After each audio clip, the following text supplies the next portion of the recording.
నమస్తే. రాజకీయ పార్టీల నాయకులు నోరు అదుపులో ఉంచుకోవాలి. భాష కంట్రోల్‌లో ఉండాలి. నోరు అదుపులో లేకపోతే ప్రజలకు దూరమవుతారు. మీ అహంకారాన్ని బయట పెట్టుకున్న వాళ్ళవుతారు. చాలా సందర్భాల్లో నాయకులు మాట్లాడుతున్న భాష వాళ్ళలోని ఒరిజినాలిటీని బయట పెడుతూ ఉంటుంది. ఆంధ్రప్రదేశ్‌కు సంబంధించి అటువంటి భాష మాట్లాడుతున్న నాయకుల సంఖ్య పెరుగుతోంది. ఆంధ్రప్రదేశ్‌లో నాయకుల భాష అభ్యంతరకరంగా ఉంది అంటూ కూడా గతంలో మనం చాలా వీడియోస్ చేసుకున్నాం. తాజాగా ప్రెస్ కాన్ఫరెన్స్‌లో ఆంధ్రప్రదేశ్ మాజీ ముఖ్యమంత్రి జగన్మోహన్ రెడ్డి మాట్లాడిన భాష పెత్తందారీ తరహాలో ఉంది. ఏం మాట్లాడారు ఆయన? ఒకసారి వినిపిస్తా. ఈ సిట్లో చంద్రబాబు వేసిన అధికారులు ఎవరు తెలుసా? ఒకరు కృష్ణయ్య సమీప బంధువు. ఈ కృష్ణయ్య ఎవడు? కృష్ణయ్య సమీప బంధువు గోపీనాథ్ జట్టి. ఈ కృష్ణయ్య ఎవడు? చెప్పమా, కృష్ణయ్య ఎవడు ఏంటి చూపించండి ఒకసారి. ఎన్టీఆర్ ట్రస్ట్లో, ఎన్టీఆర్ మెమోరియల్ ట్రస్ట్లో ట్రస్టీ. ఇప్పుడు పక్కన భువనేశ్వరి, కృష్ణయ్య. ఇది వాళ్ళ కుటుంబానికి ఉన్న సంబంధం. Krishnayya senior IAS officer, retired IAS officer. ఆయన ప్రస్తుతం ఆంధ్రప్రదేశ్లో పొల్యూషన్ కంట్రోల్ బోర్డు చైర్మన్గా ఉన్నారు. గోపీనాథ్ జట్టి ఐపీఎస్ అధికారిగా ఉన్నారు, సిట్లో మెంబర్గా ఉన్నారు. సో కృష్ణయ్య తెలుగుదేశం పార్టీ అధినేత చంద్రబాబు సతీమణి నిర్వహిస్తున్న ఎన్టీఆర్ ట్రస్ట్లో యాక్టివ్ మెంబరు. సో ఆయనకు సమీప బంధువు గోపీనాథ్ జట్టి, ఆయన సిట్లో ఉన్నారు. కాబట్టి వైసీపీ నాయకులను వేధించడం కోసం తెలుగుదేశం పార్టీకి సంబంధించిన ముఖ్య నాయకులకు దగ్గరగా ఉన్న వాళ్ళు ఈ సిట్లో ఉన్నారు అనేది జగన్మోహన్ రెడ్డి చెప్పదలుచుకున్న అంశం. సో అంశాన్ని గౌరవంగా చెప్పొచ్చు.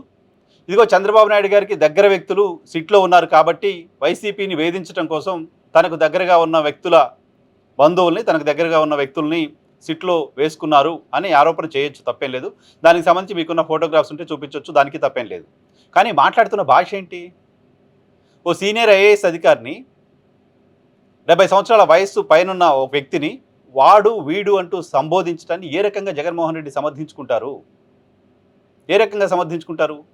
పైగా ప్రస్తుతం విధుల్లో ఉన్న ఒక సీనియర్ ఐపీఎస్ అధికారిని వాడు వీడు అంటూ సంబోధించడాన్ని ఏ రకంగా సమర్థించుకుంటారు? ఏం భాష ఇది? ఏం చెప్పదలుచుకుంటున్నారు మీరు? మీ హయాంలో ఏర్పాటైన అనేక కమిటీల్లో, మీ హయాంలో అనేక కీలకమైన పదవుల్లో మీకు దగ్గరగా ఉన్నవాళ్ళు, మీ కుటుంబానికి దగ్గరగా ఉన్నవాళ్ళు లేరా? మీరు ఏర్పాటు చేసిన సిట్లో మీకు దగ్గరగా ఉన్నవాళ్ళు, మీ కుటుంబానికి దగ్గరగా ఉన్నవాళ్ళు లేరా? ఉండరా?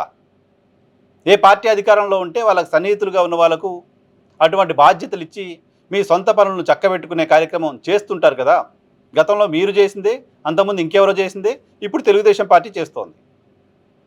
గోపీనాథ్ జట్టి ఆ సిట్లో ఉండడానికి అర్హుడా కాదా అంటే తెలుగుదేశం పార్టీకి సంబంధించిన నాయకులతో వాళ్ళ బంధువులకి ఎవరికో సంబంధాలు ఉంటే సిట్లో ఉండడానికి ఆయనకు అర్హత ఉండదా?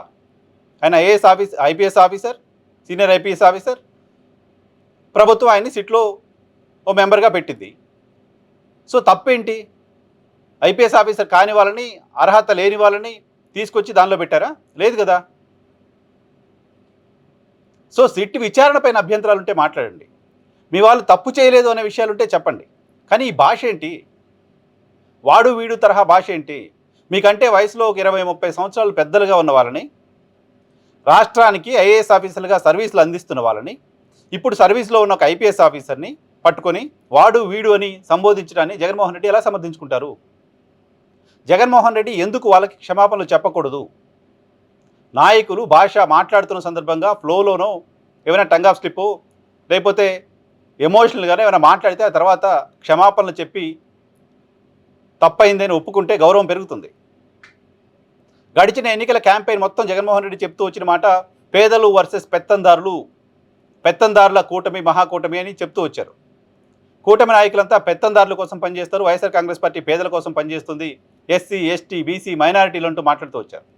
బీసీలకి అధికంగా పదవులు ఇచ్చాం, టికెట్లు ఇచ్చామంటూ మాట్లాడుతూ వచ్చారు. మీ పదవులు, టికెట్లు, పెత్తందారులు వర్సెస్ పేదలు స్లోగన్స్ అన్నీ కేవలం ఎలక్షన్స్ కోసమేనా? రాజకీయాల కోసమేనా? మీ మాటల్లో కనపడదా? మీ బిహేవియర్లో కనపడదా?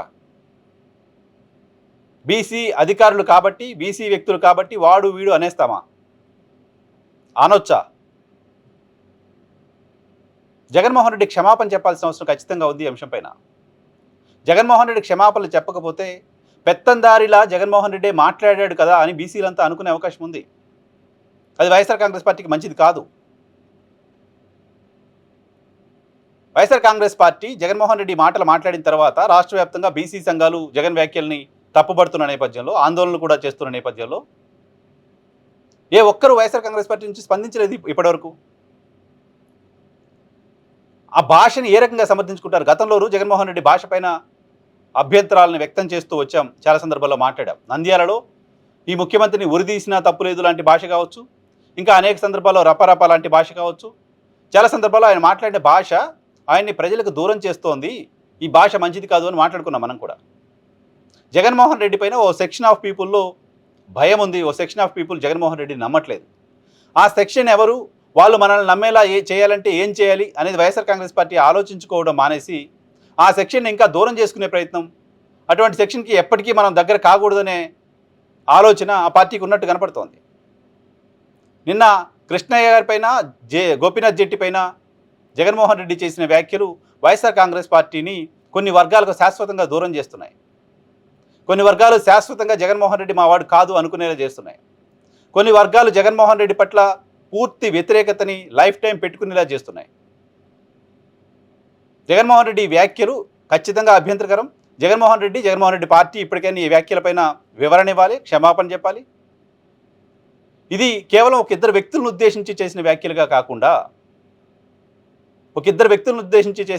కాకుండా ఇది మొత్తం ఆ సమాజాన్ని, కమ్యూనిటీస్ని, బీసీలని ఉద్దేశించి చేసిన వ్యాఖ్యలుగా పోర్ట్రేట్ అవుతాయి. ఇది ప్రమాదం రాజకీయంగా ఆయనకి. అలాగే ఉన్నాయి కూడా అవి. ఇంకా వేరే అధికారులు ఎవరినైనా వాడు వీడు అని సంబోధించారా? గతంలో లేదు కదా. వయస్సుకు గౌరవం ఇవ్వాల్సిన అవసరం ఉంటుంది, పొజిషన్లో ఉన్న ఐపీఎస్ ఆఫీస్కి గౌరవం ఇవ్వాల్సిన అవసరం ఉంటుంది.